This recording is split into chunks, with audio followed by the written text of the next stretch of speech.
Harihara Veeramallu review అయితే ఇస్తున్నాను. ప్రముఖ నిర్మాత ఏఎం రత్నం సమర్పణలో మెగా సూర్య ప్రొడక్షన్ పతాకంపై ఏ దయాకర్ రావు భారీ బడ్జెట్తో నిర్మిస్తున్న ఈ పీరియాడికల్ డ్రామాకు ఏఎం జ్యోతి కృష్ణ క్రిష్ జాగర్లముడి దర్శకులుగా వస్తున్నారు. నిధి అగర్వాల్, బాబీ డియోల్ ముఖ్య పాత్రలు పోషిస్తున్నారు. తెలుగు, తమిళ, హిందీ, కన్నడ, మలయాళ భాషల్లో ప్రపంచవ్యాప్తంగా భారీ స్థాయిలో జూలై 24న విడుదల కానున్న హరిహర వీరమల్లు సినిమాపై అంచనాలు భారీగా ఉన్నాయి. ఈ క్రమంలో యూనిట్ ఇంటర్నేషనల్ షో సందర్భంగా ఈ మూవీని చూసిన క్రిటిక్ తన రివ్యూను ట్విట్టర్లో పోస్ట్ చేశారు. ఆయన ఏం చెప్పారనే విషయంకి వెళ్తే, హరిహర వీరమల్లు సినిమాను చూడటం జరిగింది.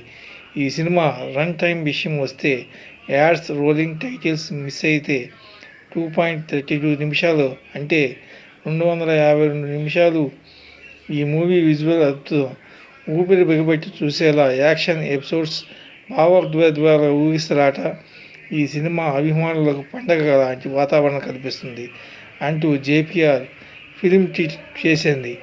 ఈ సినిమాలో పాజిటివ్ పాయింట్స్ విషయానికి వస్తే, temple, eagle scenes, fort emotionals, సాగే కుస్తీ ఫైట్, కొల్లగొట్టిన నాదిరా సాంగ్, అదిరిపోయే interval bang, trap back episode, tiger episode, mind blowing pre climax, Tara songs, child emotions, background song, భారీ క్లైమాక్స్. ఎనీవే, సినిమా అయితే మటుకి సూపర్ డూపర్ హిట్ అని చెప్పవచ్చు.